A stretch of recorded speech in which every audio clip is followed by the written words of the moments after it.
Hi കൂട്ടുകാരെ, അസ്സാം വലൈക്കും. Welcome to my YouTube channel മാമൂസ്തക്കൻ. അപ്പോൾ റംസാൻ ദിവസത്തെ ആദ്യത്തെ ഒന്നാമത്തെ നോമ്പിൻ്റെ വിശേഷങ്ങളാണ് ഇവിടെ ഞാൻ കാണിക്കുന്നത്. ഇപ്പോൾ രാവിലെ അത്താഴത്തിനൊക്കെ എണീറ്റു. തലേ ദിവസത്തെ വീഡിയോയിൽ നിങ്ങൾ കണ്ടിട്ടുണ്ടാകും. മുരിങ്ങക്കായ് കറിയും പിന്നെ തക്കാളി ചമ്മന്തിയൊക്കെ ഞാൻ ഉണ്ടാക്കിയതല്ലേ. അപ്പോൾ ഒരു കോഴിമുട്ടയൊക്കെ പുഴുങ്ങിയിട്ടുണ്ടായിരുന്നു.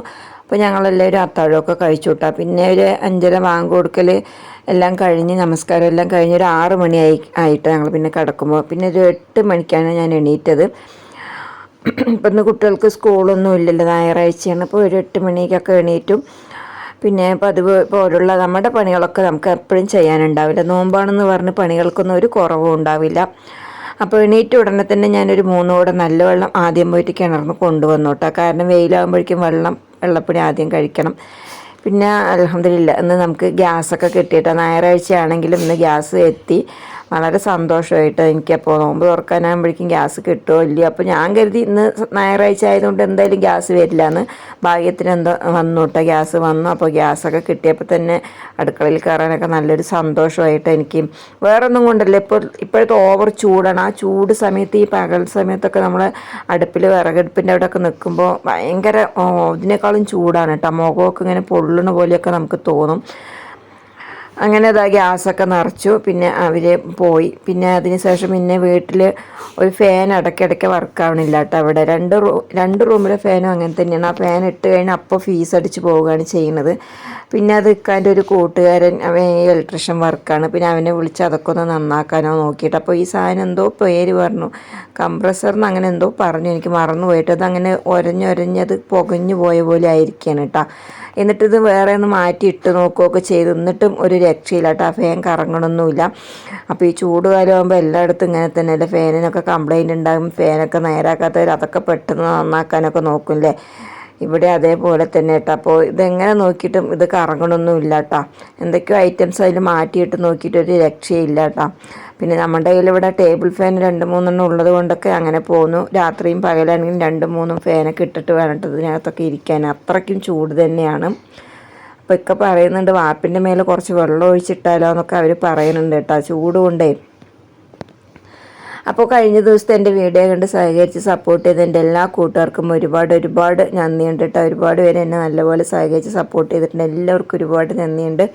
അപ്പോൾ അതേപോലെ തന്നെ ഇന്ന് എനിക്ക് നിങ്ങളുടെ സഹകരണം വേണം കേട്ടോ. അപ്പോൾ ലൈക്ക് ചെയ്യാത്തവരൊക്കെ മറക്കാതെ ഒന്ന് ലൈക്ക് ചെയ്യും കൂടെ വേണം. അങ്ങനെ അപ്പോൾ ഇന്ന് പത്തിരിപ്പണിയാണ് കേട്ടോ. അപ്പോൾ എന്തായാലും ആദ്യത്തെ നോമ്പിന് പത്തിരിയാണല്ലോ, അതല്ല അതിൻ്റേതായ ഒരു ശരിയില്ലായിരുന്നു. അപ്പോൾ ഞാനിതാ പത്തിരി ഉണ്ടാക്കാനാണ്. അപ്പോൾ കറിയൊന്നും വെക്കുന്നില്ല. കറി ഞാൻ തലേ ദിവസത്തെ വീഡിയോയിൽ കാട്ടിയിരുന്നു, മുട്ടക്കോഴിയൊക്കെ എടുത്ത് കറി വെച്ചത്. അപ്പോൾ ആ കറി ഉണ്ട് കേട്ടോ. കറി ഒരുപാടുള്ളപ്പോൾ എന്തിനാ വെറുതെ വെച്ച് വേസ്റ്റ് ആക്കണമെന്ന് കരുതിയിട്ട് കറിയൊന്നും ഉണ്ടാക്കിയില്ല കേട്ടോ. പിന്നെ എനിക്കിന്ന് പറയാനുള്ളത് പറഞ്ഞാൽ, ഇന്നത്തെ നോമ്പ് തുറക്കി കുറേ ഫ്രൂട്ട്സും സാധനങ്ങളൊക്കെ ഞാൻ മേടിച്ചിരുന്നു കേട്ടോ. അതിനൊക്കെ എനിക്ക് എൻ്റെ ഒരു പ്രിയപ്പെട്ട എൻ്റെ ഒരു കൂട്ടുകാരിയാണ് കേട്ടോ എനിക്ക് കുറച്ച് പൈസ എനിക്ക് അയച്ചു തന്നിരുന്നു. അപ്പോൾ അവൾക്ക് പേര് പറയണ്ട, ഞാനാണ് തന്നതെന്ന് ഒരാളോടും വെളിപ്പെടുത്തരുത് എന്ന് പറഞ്ഞു കേട്ടോ. അതങ്ങനെയാണല്ലോ അല്ലേ, വലം കൈ കൊടുക്കുന്നത് ഇടം കൈ അറിയാൻ പാടില്ല എന്നൊക്കെ പണ്ടുള്ളവർ പറഞ്ഞിട്ടുണ്ട് കേട്ടോ. അപ്പോൾ ആ കൂട്ടുകാരി അതാണ് പറഞ്ഞത്, ഞാൻ തന്നു എന്ന് ആരോടും പറയരുത് കേട്ടോ. അപ്പോൾ ആദ്യം എനിക്കൊരു വോയിസ് ഇടുകയാണ് ചെയ്തത്, ഇങ്ങനെ ഞാൻ തന്നാൽ നീ സ്വീകരിക്കുമ്പോൾ നിൻ്റെ മക്കൾക്ക് കുറച്ച് ഫ്രൂട്ട്സ് മേടിക്കാനുള്ള കുറച്ച് പൈസ തുക ഞാൻ അയച്ചു തന്നോട്ടെ എന്ന് പറഞ്ഞിട്ട്. അത് കേട്ടപ്പോൾ എനിക്കങ്ങനെ കണ്ണ് നിറഞ്ഞു പോയിട്ട്, അൽഹംദുലില്ലാ അതിനെന്താ എനിക്കൊരു കുഴപ്പമില്ല എന്ന് ഞാൻ തിരിച്ച് പറഞ്ഞു. അപ്പോൾ തന്നെ അവൾ എനിക്ക് കുറച്ച് ക്യാഷ് അയച്ചു തന്നോട്ടെ. പക്ഷെ അവൾ പറഞ്ഞത് ഒരു ചെറിയൊരു തുക എന്നാണ്. അപ്പോൾ എന്നെ സംബന്ധിച്ചിടത്തോളം അത് ചെറിയൊരു തുകയൊന്നും അല്ല കേട്ടോ, അത് വലിയൊരു തുക തന്നെയാണ് കേട്ടോ. അപ്പോൾ ഞാനത് കിട്ടിയ ഉടനെ തന്നെ പിന്നെ പോയി കുറേ ഐറ്റംസൊക്കെ എൻ്റെ വീട്ടിലേക്കൊക്കെ മേടിച്ചിട്ട് വന്നു. അപ്പോൾ ഇന്നത്തെ എൻ്റെ നോമ്പ് തുറൻ്റെ ഞാനും എൻ്റെ മക്കളും ഒക്കെ നോമ്പ് തുറക്കി കഴിച്ച ആ ഫുഡുകളെല്ലാം അവളാണ് കേട്ടോ, മെയിനായിട്ട് അവൾക്കുള്ളത് അതാണ്. കാരണം അതിൻ്റെ റഹ്മത്തും ബർക്കത്തും പഠിച്ചവന് അവൾക്ക്, അവളുടെ കുടുംബത്തിനും അവളുടെ പണിയെടുക്കുന്ന ഭർത്താവിനും എല്ലാവർക്കും അതിൻ്റെ ബർക്കത്ത് നൽകട്ടെ കേട്ടോ. അവർക്ക് എന്തെങ്കിലും മനസ്സിലൊക്കെ ഹലാലായ കാര്യങ്ങളൊക്കെ ഉദ്ദേശിച്ചിട്ടുണ്ടാകും, അതൊക്കെ റബ്ബ് നിറവേറ്റി കൊടുക്കട്ടെ.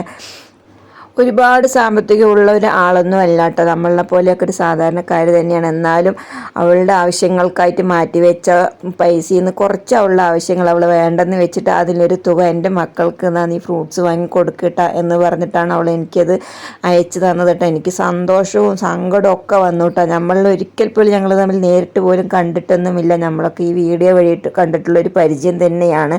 അപ്പോൾ അങ്ങനെയുള്ളൊരു വ്യക്തി എനിക്കിങ്ങനെയൊക്കെ ചെയ്തു തരാം എന്നറിഞ്ഞപ്പോൾ ഞാൻ സന്തോഷം കൊണ്ട് സത്യം പറഞ്ഞ് ഞാൻ കരയുകയൊക്കെ ചെയ്തിരുന്നു കേട്ടോ. പിന്നെ ഞാൻ അതുകൊണ്ട് പിന്നെ വേഗം പോയി ഞാൻ എൻ്റെ മക്കൾക്കുള്ള ഫ്രൂട്ട്സുകളെല്ലാം മേടിച്ച് എനിക്ക് വേണ്ട കുറച്ച് ഐറ്റംസ് എല്ലാം ഞാൻ വാങ്ങിയിട്ട് വന്നു കേട്ടോ. അപ്പോൾ അതൊക്കെ മേടിക്കുമ്പോൾ എൻ്റെ മനസ്സിൽ അവളോടുള്ള ഓരോ ഇതായിട്ട് അങ്ങനെ ദുആ തന്നെയാണ് കേട്ടോ. അവരെന്തെങ്കിലും ആഗ്രഹങ്ങളൊക്കെ മനസ്സിൽ വിചാരിച്ചെങ്കിൽ അതൊക്കെ നടത്തി കൊടുക്കുക റബ്ബേ, എല്ലാ ബുദ്ധിമുട്ടുകളും മാറ്റിക്കൊടുക്കുക റബ്ബേ, അത് തന്നെയായിരുന്നു കേട്ടോ. പക്ഷെ എനിക്ക് ആളെ പറയണമെന്ന് നല്ല ആഗ്രഹമുണ്ട്. അപ്പോൾ ഒരിക്കലും പറയരുത് എന്ന് പറഞ്ഞു കേട്ടോ. അതുകൊണ്ട് തന്നെ എന്നോട് ഇനി ആരാണ് ആ വ്യക്തി, ആരാണത് എന്ന് ആരും എന്നോട് ദയവ് ചെയ്ത് ചോദിക്കരുത് കേട്ടോ. അപ്പോൾ പറയരുത് എന്ന് പറഞ്ഞിട്ട് ചെയ്യുമ്പോൾ നമ്മൾ അങ്ങനെ പറയുന്നത് ശരിയല്ലല്ലോ. അതുകൊണ്ടാണ് അപ്പോൾ എന്നോട് ഇപ്പോൾ ഈ വീഡിയോ കണ്ടതിന് ശേഷം ഇനി ആരാണ് ആ വ്യക്തി എന്നൊന്നും എന്നോട് ആരും ചോദിക്കുകയൊന്നും ചെയ്യരുത്.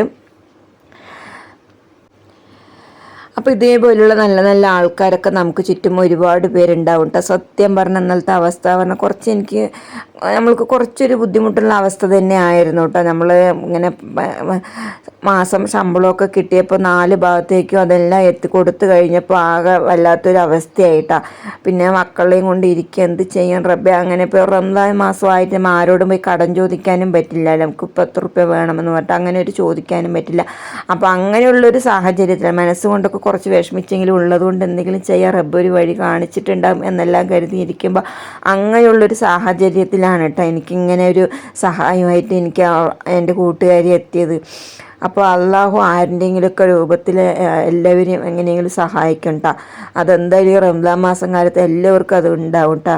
അപ്പോൾ അതേപോലെ തന്നെ എന്നെപ്പോലെ ഒരുപാട് പേര് ഇതേപോലെ കഷ്ടപ്പെടുന്നവരൊക്കെ ഉണ്ടാകും. അവർക്കൊക്കെ റബ്ബ് ഇതേപോലെ നല്ല മനസ്സുള്ള ആൾക്കാർ വന്ന് അവരെ സഹായിച്ച് അവരുടെ റംസാൻ മാസത്തെ ഈ ഓരോ ദിവസത്തെ നോമ്പ് തുറയ്ക്കും ഒരു ബുദ്ധിമുട്ടുകളും ഇല്ലാതെ, ഒരുപാട് ആർഭാടങ്ങളൊന്നും അല്ല, ഉള്ളത് തന്നെ നല്ല രീതിക്ക് വെച്ച് കഴിച്ച് ഒരു ബുദ്ധിമുട്ടും ഇല്ലാതെ അവർക്ക് ആ ജീവിതം അങ്ങോട്ട് റംസാൻ മാസത്തെ മുന്നോട്ട് പോകാൻ കഴിയട്ടെ.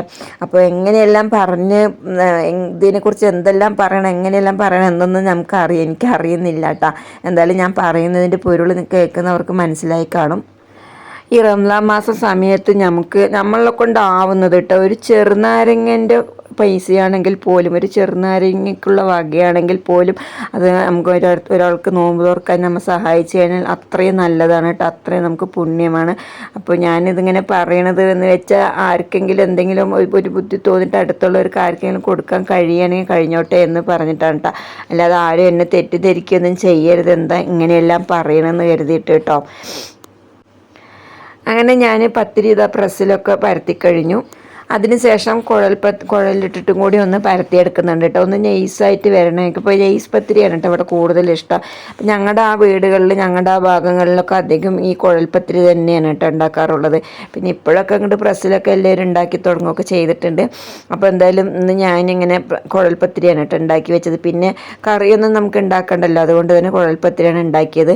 അപ്പോൾ ഇതൊക്കെ കഴിഞ്ഞിട്ട് ഒരു 5 മണി ആകുമ്പോഴേക്കും പണിയൊക്കെ ഒന്ന് പെട്ടെന്ന് തീർക്കണം. എനിക്കത് കഴിഞ്ഞിട്ട് വേണം എനിക്ക് കുറച്ച് ഫ്രൂട്ട്സും സാധനങ്ങളൊക്കെ മേടിക്കാൻ വേണ്ടിയിട്ട് ഒന്ന് പട്ടാമ്പിയിലേക്ക് പോകാനിട്ടാണ്.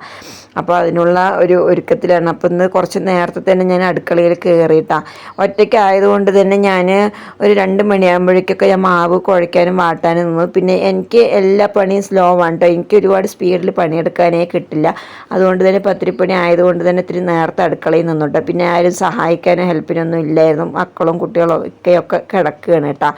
പിന്നെ ആരെയും ബുദ്ധിമുട്ടിക്കൊന്നും ഞാൻ ചെയ്തില്ല, സമാധാനത്തിൽ ഞാൻ തന്നെ വന്ന് പൊടിയൊക്കെ വാട്ടി കുഴച്ച്. അപ്പോൾ ഇടയ്ക്ക് ഇങ്ങനെ വീഡിയോ എടുക്കാനൊന്ന് മക്കളിലൊന്ന് വിളിക്കും, പിന്നെ കുറച്ച് നേരം അവർ പിന്നെയും പോയി കിടക്കും, കളിക്കും, അങ്ങനെയൊക്കെയാണ് കേട്ടോ.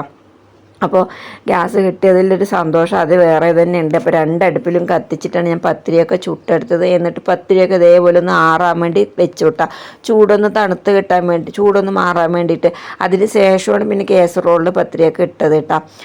പിന്നെ ഇത് വന്നിട്ട് കുറച്ച് ബീഫ് റോൾ ഉണ്ടാക്കാൻ വേണ്ടിയിട്ടാണ്. അപ്പോൾ ഞാൻ കഴിഞ്ഞ 2-3 ദിവസത്തെ വീഡിയോയിൽ ഇട്ടിട്ടുണ്ട് മസാലകളൊക്കെ റെഡിയാക്കി വെച്ചത്. അപ്പോൾ ഇതും കൂടി ചെയ്ത് വെച്ചിട്ടാണ് ഞാനിനി പട്ടാമ്പിക്ക് പോകണം. അപ്പോൾ വന്നു കഴിഞ്ഞാൽ പിന്നെ വെള്ളം കലക്കൽ, ജ്യൂസ് എടുക്കൽ, അങ്ങനത്തെ പണികൾ മാത്രമല്ലേ ഉള്ളൂ. അപ്പോൾ ഞാൻ കുറച്ച് മൈദപ്പൊടിയും വെള്ളവും ഒരു കോഴിമുട്ടയും ഉപ്പും ഒക്കെ ഇട്ട് കൊടുത്തിട്ട് നല്ലപോലെ ഒന്ന് അടിച്ചെടുത്ത് വെച്ചിട്ടുണ്ട് കേട്ടോ. അപ്പോൾ ഞാനിങ്ങനെ ദോശ പോലെ പരത്തിയെടുക്കാനാണ്, ചപ്പാത്തി പോലെ ആക്കിയിട്ടും എടുക്കുക. ഞാൻ ഇപ്പോൾ ഇന്ന് ദോശ പോലെ പരത്തിയെടുക്കാനാണ്. എന്നിട്ട് ഒരു കോഴിമുട്ട വേറൊരു ബൗളിലേക്ക് ഒഴിച്ചു കൊടുത്തിട്ടുണ്ട്. അതിൽ ഈ കലക്കി വെച്ച കൂട്ടുണ്ടല്ലോ അതും കൂടി കുറച്ച് ഒഴിച്ചു കൊടുത്ത് നല്ലപോലെ അത് മിക്സ് ചെയ്ത് വെക്കുന്നുണ്ട് കേട്ടോ. ഇത് നമ്മൾ ഈ റോൾ ഇതിൽ ഡിപ്പ് ചെയ്തെടുക്കാൻ വേണ്ടിയിട്ടാണ്. അപ്പോൾ ഒരു മുട്ട മാത്രമാകുമ്പോൾ തികയില്ല, അതുകൊണ്ട് തന്നെ കുറച്ച് നമ്മൾ ഈ കലക്കി വെച്ച മാവും കൂടി ഒഴിച്ചെടുത്തു കേട്ടോ. അപ്പോൾ ദോശയൊക്കെ ചുട്ടെടുത്തപ്പോൾ ഇന്ത്യൻ്റെ ഭൂപടം പോലെ പറഞ്ഞ പോലെ പല ഷേപ്പിലും ആകൃതിയിലും വന്നിട്ടുണ്ട്. എങ്ങനെ വന്നാലും നമ്മളെല്ലാം ആളില്ലേ, എന്തായാലും റോൾ ഷേപ്പിൽ അത് നമുക്ക് ആക്കിയെടുക്കുക തന്നെ വേണം. അതേപോലെ തന്നെ ഞാൻ റോൾ ഷേപ്പിലൊക്കെ ഒരുവിധം ആക്കിയെടുത്തു കേട്ടോ. അപ്പോൾ ചപ്പാത്തി ആയിട്ട് പരത്തുമ്പോൾ റൗണ്ടിൽ കിട്ടും. പിന്നെ എൻ്റെ കയ്യിൽ ഫ്രൈ ഫാനല്ല കേട്ടോ ഉള്ളത്, അതാണെങ്കിൽ നമുക്കിങ്ങനെ ശരിക്കും പിടിച്ച് ചുറ്റിച്ചെടുക്കാം. ഇത് സാധാ ഒരു ദോശക്കല്ലിലല്ലേ ഞാൻ ചുട്ടെടുക്കുന്നത്, അപ്പോൾ അതാകുമ്പോൾ ഇങ്ങനെ ഒന്ന് പരത്തി എടുക്കാനും ബുദ്ധിമുട്ടാണ്. അപ്പോൾ ചെറുതായിട്ട് കിട്ടുന്ന രീതിയിലൊക്കെ ഞാൻ എന്തായാലും ഓരോ ദോശയൊക്കെ ചുട്ടെടുത്തു. എന്നിട്ട് ആദ്യം ഈ മുട്ടൻ്റെ മിക്സിൽ മുക്കിയിട്ട് പിന്നെ റസ്ക് പൊടിയിൽ മുക്കി അങ്ങോട്ട് വെക്കുന്നുണ്ട് കേട്ടോ. അപ്പോൾ കുറച്ച് റിസ്ക് പിടിച്ച പണിയാണ് കേട്ടോ ഈ മുട്ടയിൽ മുക്കി റസ്കിൽ മുക്കുക എന്നൊക്കെ പറയുമ്പോഴൊക്കെ കൈ ഇടയ്ക്കിടയ്ക്ക് കഴുകണം, തുടയ്ക്കണം ഒക്കെ ചെയ്യണം കേട്ടോ. അപ്പോൾ എന്തായാലും കഴിക്കാൻ നല്ല ടേസ്റ്റ് ആണല്ലോ. പിന്നെ മസാലകളൊക്കെ ആദ്യം റെഡിയാക്കിയത് കൊണ്ട് തന്നെ അത്ര ഒരു ഭാരമായിട്ട് തോന്നിയില്ല കേട്ടോ ഈ പണി എനിക്ക്. അപ്പോൾ അതൊക്കെ ഞാൻ പിന്നുള്ള ദോശയൊക്കെ ഒരുവിധം ഷേപ്പിനൊക്കെ നമ്മളിങ്ങനെ വീത്തിയൊക്കെ എടുത്തിട്ടുണ്ട് കേട്ടോ. അപ്പോൾ ഒരു ഭാഗം മാത്രമേ ചൂടാക്കിയിട്ടുള്ളൂ, മറുഭാഗം തന്നെ മറിച്ചിട്ട് കൊടുക്കുകയൊന്നും ചെയ്തിട്ട് നമ്മളിത് എണ്ണയിലിട്ടിട്ട് ഒന്നും കൂടെ പൊരിച്ചെടുക്കുകയാണല്ലോ ചെയ്യേണ്ടത് അല്ലേ.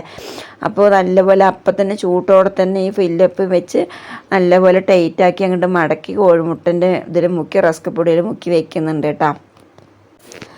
മക്കളൊക്കെ ഉള്ള വീട്ടിൽ എന്തായാലും ഒരു എണ്ണക്കടി എന്തായാലും നമ്മൾ ഉണ്ടാക്കുന്നേ.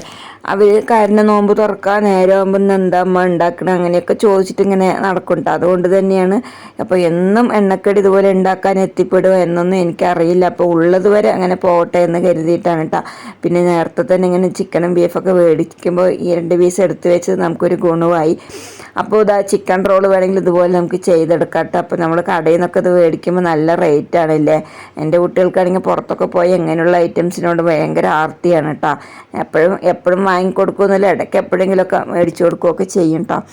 അങ്ങനത്തെ ഞാൻ എണ്ണ ഒന്നും എടുത്തില്ല കേട്ടോ. അത്രയും അങ്ങനെ ഇത്ര ഐറ്റംസ് നമുക്ക് കിട്ടിയിട്ടുണ്ട് കേട്ടോ ബീഫ് റോളൊക്കെ ആക്കിയത്.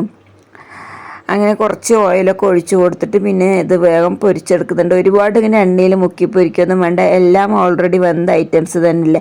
അപ്പോൾ ഞാൻ പിന്നെ ഈ എണ്ണ നമുക്ക് വേറെ ഒന്നും എടുക്കാനും പറ്റില്ല, കാരണം അങ്ങനെ റസ്കിൻ്റെയും മുട്ടൻ്റെ ഇതൊക്കെ പൊടിയൊക്കെ ഉണ്ടാകും കേട്ടോ. അപ്പോൾ ഞാനിതാ കുറച്ച് എണ്ണ ഒഴിച്ചിട്ട് തന്നെയാണ് അങ്ങോട്ടും ഇങ്ങോട്ടും തിരിച്ചൊക്കെ മറിച്ചിട്ട് കൊടുത്തിട്ട് ചെറിയ തീയിലിട്ടിട്ട് അങ്ങോട്ട് ഞാൻ ഇതാ പൊരിച്ചെടുക്കുകയാണ് കേട്ടോ. അപ്പോൾ ഈ സമയമൊക്കെ അടുക്കളയിൽ നിൽക്കുമ്പോൾ ഭയങ്കര ചൂടാണ് കേട്ടോ. ഇടയ്ക്കൊന്ന് പുറത്ത് പോകും, ഗ്രില്ലൊക്കെ തുറന്നിട്ടിട്ട് പുറത്ത് പോയി നിൽക്കും, എന്നിട്ട് പിന്നെ ഒന്ന് ഓടി വരും. അങ്ങനെയൊക്കെയാണ് ഞാനൊക്കെ ഈ പണിയൊക്കെ ചെയ്തെടുത്തത്.